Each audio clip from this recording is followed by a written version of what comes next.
ባለፉት ጥቂት ወራት በርካታ የባንክ አካውንቶች እንዲታገዱ ተደርገዋል። የገንዘብ ዝውውርን በማጣራት ከ700 ሚሊዮን ብር በላይ መታገዱንና ይህ የአካውንት እገዳ እንደሚቀጥል ታውቋል። በሌላ በኩል ደግሞ ሰራተኞች ወደ ስራ እየተመለሱ መሆናቸውን ሰምተናል። ሰራተኞቹ ደሞዝና ጥቅማ ጥቅም እንዲያገኙ መደረጉም ታውቋል። ሰላም ቤተሰቦቻችን፣ መረጃዎቹን የት ሀገርና የት ከተማ ሆናችሁ እየተከታተላችሁ እንደምትገኙ በሐሳብ መስጫው ላይ ጻፉልን። በየትኛው ርዕሰ ጉዳይ ላይ መረጃ እንድናቀርብላችሁ እንደምትፈልጉ ማሳውቁን። አሁን ዝርዝር መረጃዎቹን አንድ በአንድ ወደ እናንተ እናደርሳለን።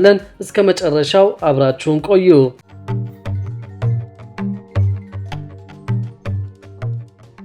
ባለፉት ጥቂት ወራት በርካታ የባንክ አካውንቶች እንዲታገዱ ተደርገዋል። የገንዘብ ዝውውርን በማጣራት የበርካታ ሰዎች አካውንት መታገዱና ይህ የአካውንት እገዳ እንደሚቀጥል ሰምተናል። የፋይናንስ ደህንነት አገልግሎት ባለፉት ወራት ወደ 3000 የሚጠጉ የገንዘብ ዝውውሮችን በማጣራት ከ700 ሚሊዮን ብር በላይ በቁጥጥር ማሳገዱን አስታውቋል።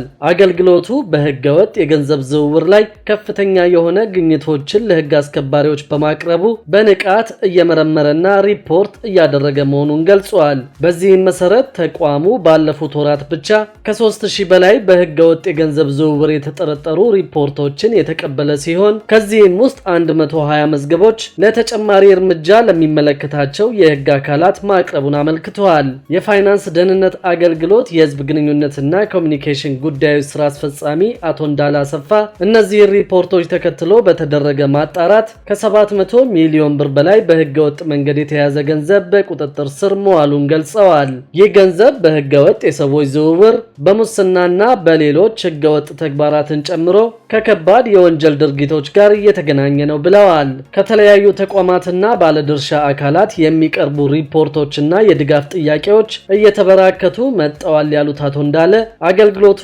እነዚህን የእርዳታ ጥሪዎች በተገቢው መልኩ እንደሚቀበልና በቀጣይም በትብብር እንደሚሰራ ተናግረዋል። የፋይናንስ ደህንነት አገልግሎት ከባንክና ከሌሎች የፋይናንስ ተቋማት ጋር በመተባበርና አጠራጣሪ የፋይናንስ ግብይቶችን በማጣራት በህገወጥ መንገድ የተገኘ ከፍተኛ ገንዘብ በኢኮኖሚ ውስጥ እንዳይዘዋወር ማድረጉንም አስረድተዋል። ባንኮች አጠራጣሪ ግብይቶች ሲኖሩ ሪፖርቶችን በማቅረብ ረገድ ቁልፍ ሚና ይጫወታሉ ያሉት ስራ አስፈጻሚው ከዚያም አልፎ በጥልቀት በመመርመር የሽርክና የገንዘብ ማጭበርበር ዘዴዎችን ለመለየትና ለማስቆም ከፍተኛ አስተዋጽኦ አድርገዋል ብለዋል። ይህ ስራ ወደፊትም ተጠናክሮ እንደሚቀጥል ገልጸው በተለያዩ የወንጀል ድርጊቶች የተሳተፉ ግለሰቦች አካውንቶችም መታገዳቸው እንደሚቀጥል ጨምረው ገልጸዋል። በሌላ በኩል ደግሞ ሰራተኞች ወደ ስራ እየተመለሱ መሆናቸውን ሰምተናል። ሰራተኞቹ ደሞዝና ጥቅማ ጥቅም እንዲያገኙ መደረጉም ታውቋል። ባለፉት 9 ወራት በ32 መዝገቦች የተካተቱ 275 ሰራተኞች ወደ ስራ እንዲመለሱ እንዲሁም ደግሞ የደረጃ እድገት እንዲያገኙ መደረጉን የኢትዮጵያ ሕዝብ እንባ ጠባቂ ተቋም አስታውቀዋል። በዚህም ሰራተኞቹ ከ1 ወር እስከ 10 ወር ያልተከፈላቸውን 1 ሚሊዮን 122 ሺህ ብር በላይ ጥቅማ ጥቅምና ደሞዝ እንዲከፈላቸው መደረጉን የተቋሙ የሕዝብ ግንኙነትና የኮሚኒኬሽን ስራ አስፈጻሚ አንለይ ወርቄ ተናግረዋል። በተጨማሪም በ17 መዝገቦች የተካተቱ 396 አቤቱታ አቅራቢዎች የካሳ ክፍያና በአጠቃላይ ለሁሉም 46738 ካሬ ሜትር ቦታ በምትክነት እንዲሰጣቸው መደረጉን አንስተዋል። በ12 መዝገቦች የተካተቱ 16 አቤቱታ አቅራቢዎች የጡረታ መብታቸው እንዲከበር መደረጉን እንዲሁም በ22 መዝገቦች የተካተቱ 394 አቤቱታ አቅራቢዎች ከህግ አግባብ ውጭ የተከለከሉትን ልዩ ልዩ መንግስታዊ አገልግሎቶች እንዲያገኙ ማድረግ ተችሏል ብለዋል። በአጠቃላይ በ2017 በጀት ዓመት በ9 ወራት 1716 አቤቱታዎች ለተቋሙ ቀርበው 574 መዝገቦች እልባት ያገኙ ሲሆን ቀሪ 322 መዝገቦች ምርመራቸው ባለመጠናቀቁ በሂደት ላይ እንደሚገኝ ተናግረዋል።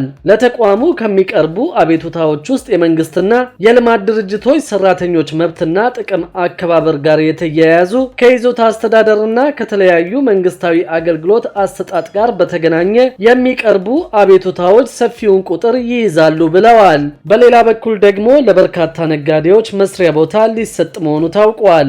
በዚህ ዕድል ለመጠቀም የሚደረገው ምዝገባ አሁንም መቀጠሉን ሰምተናል። ኢመደበኛ የንግድ ስርዓት መመሪያ አነስተኛ ካፒታል ላላቸው ነጋዴዎች ምቹ የስራ ሁኔታን ለመፍጠር ያለመ መሆኑን የአዲስ አበባ ንግድ ቢሮ አስታውቋል። 4800 ኢመደበኛ ነጋዴዎችን የተያዘው በጀት ዓመት እስከሚጠናቀቅ የመስሪያ ቦታ በማመቻቸት ወደ ስራ እንዲገቡ እንደሚደረግ ተጠቁመዋል። የአዲስ አበባ ንግድ ቢሮ ኃላፊ ወይዘሮ ሀቢባ ሲራጅ እንደገለጹት መመሪያው መደበኛ ባልሆነ የንግድ ስርዓት ውስጥ የተሰማሩ ነጋዴዎች አቅማቸውን እስኪያሳድጉና ወደ መደበኛ የንግድ ስርዓት እስከሚሸጋገሩ እገዛ የሚያደርግ ነው። ወይዘሮ ሀቢባ እንደገለጹት ከሆነ የንግድ ስርዓቱን በእውቀት ለመምራት ጥናት በማድረግም ጥናቱን መነሻ ያደረገ የኢመደበኛ ንግድ ስርዓት አመራር ፍኖተ ካርታ የሚያዘጋጅ መሆኑን ገልጸዋል። ወይዘሮ ሀቢባ ጥናቱ መደበኛ ያልሆነ ንግድ በከተማዋ ያለበትን ነባራዊ ሁኔታና የአስተዳደር ስርዓት ላይ ያተኮረ መሆኑን ገልጸው የኢመደበኛ መመሪያን እንደ ግብዓት መጠቀሙን ተናግረዋል። ይህም በከተማዋ ንግዱ ቀጣይነት ባለው መልኩ በእቅድ ሰላምና ጸጥታ በሰፈነበት ሁኔታ እንዲመራ ለማድረግ መመሪያውን ማውጣት አስፈላጊ ሆኗል ብለዋል። እንደ ወይዘሮ ሀቢባ ገለጻ መደበኛ ያልሆነ የንግድ ስርዓት ውስጥ የሚካተቱ ነጋዴዎች ቋሚ የመስሪያ ቦታ የሌላቸው፣ በየዓመቱ የሚታደስ የንግድ ፍቃድ እንዲሁም የግብር ስርዓት ውስጥ ያልተካተቱ ናቸው። ከዚህ ቀደም በነበረው አዋጅ ካፒታላቸው ከ100 ሺህ በታች የሆኑ ነጋዴዎች መደበኛ ያልሆነ የንግድ ስርዓት ውስጥ የሚካተቱ መሆናቸውን አውስተው በተሻሻለው አዋጅ ደግሞ ከ200 ሺህ ብር ካፒታል በታች ኢመደበኛ የንግድ ስርዓት ውስጥ ያሉ ተብለው መለየታቸውን አመልክተዋል። ኃላፊዋ እንዳሉት ከዚህ ቀደም የነበረው አዋጅ በመደበኛ ስርዓት ውስጥ ያልተካተቱ ነጋዴዎች የጊዜ ገደብ እንዲቀመጥላቸው አላደረገም። በአዲሱ አዋጅ በተሰጣቸው የመስሪያ ቦታ ላይ ለ2 ዓመት የጊዜ ገደብ ተቀምጦላቸው የሚሰሩ ሲሆን ካፒታላቸው 200 ሺህ ብር ሲደርስ ወደ መደበኛ ስርዓት የሚካተቱ መሆናቸውን ኃላፊዋ አብራርተዋል። መደበኛ ያልሆነ የንግድ ስርዓት በሁለት ይከፈላል ያሉት ወይዘሮ ሀቢባ ቋሚ የመስሪያ ቦታ ላይ የሚሰሩና በጎዳናዎች ላይ የሚሰሩ ሲሆን በተገደበ ቀንና የስራ ሰዓት የንግድ ስራቸውን እንዲያከናውኑ እቅድ ተይዞ ወደ እንቅስቃሴ መገባቱን ገልጸዋል። በአዲስ አበባ ከተማ በተደረጉ ጥናቶች ነባራዊ ሁኔታን ባገናዘበ መልኩ መደበኛ ያልሆነ የንግድ ስርዓት ሙሉ ለሙሉ ማስቆም አይቻልም በማለት የገለጹት ኃላፊዋ በዚህ ስርዓት ውስጥ ያሉ ነጋዴዎች ካፒታላቸው እስከሚያድግ በዚህ አዋጅ ምቹ የስራ ሁኔታን በመፍጠር የሚሰሩበት ሁኔታ እንደሚመቻች ጠቁመዋል። በአሁኑ ጊዜም 4800 ኢመደበኛ ነጋዴዎችን የተያዘው በጀት እስከሚጠናቀቅ የመስሪያ ቦታን በማመቻቸት ወደ ስራ እንዲገቡ የሚደረግ መሆኑን ጠቁመዋል። መደበኛ ባልሆነ የንግድ ስርዓት ውስጥ የሚገኙ አዳዲስ ነጋዴዎች በእያንዳንዱ ክፍለ ከተማ በሚገኙ የንግድ ቢሮዎች በኦንላይን የምዝገባ ስርዓት የሚያከናውኑ መሆናቸውን የገለጹ ሲሆን በቀጣይም በከተማው የሚገኙ የመስሪያ ቦታዎች ላይ ጥናት በማድረግ ኢመደበኛ የንግድ ስርዓት ውስጥ የሚገኙ ነጋዴዎችን የማካተት ስራ ይሰራል ተብሏል። በሌላ በኩል ደግሞ በርካታ የመንግስት ሰራተኞች ላይ እርምጃ መወሰዱን ሰምተናል። የአዲስ አበባ ሲቪል ምዝገባና ነዋሪነት አገልግሎት ኤጀንሲ በ2017 በጀት ዓመት ውስጥ 188 የሚሆኑ አካላት ከህገወጥ ስራ ጋር በተያያዘ በቁጥጥር ስር መዋላቸውን ገልጿል። ከነዚህ ውስጥ 33 የሚሆኑት ተገልጋዮች ሲሆኑ ሐሰተኛ መታወቂያ ከውጭ አሰርተው ወደ ተቋሙ አገልግሎት ለማግኘት ሲሄዱ መያዛቸው ነው የተገለጸው። 155 የሚሆኑት ሰራተኞች ደግሞ የተቋሙ ባለሙያዎችና ቡድን መሪዎች መሆናቸው የተገለጸ ሲሆን በቁጥጥር ስር ከዋሉባቸው ምክንያቶች ውስጥ ገንዘብ ተቀብሎ አገልግሎት መስጠት፣ ያልተገባ አገልግሎት መስጠትና ሌሎችን ተጠቃሽ መሆናቸው ተመላክተዋል። የኤጀንሲው ምክትል ዋና ዳይሬክተርና የነዋሪነትና ኩነት ዘርፍ ኃላፊ አቶ ዮሴፍ ገብሬ ከህገወጥ ስራ ጋር በተያያዘ በቁጥጥር ስር የዋሉት ሰዎች ጉዳያቸው በህግ የተያዘ መሆኑን ገልጸዋል።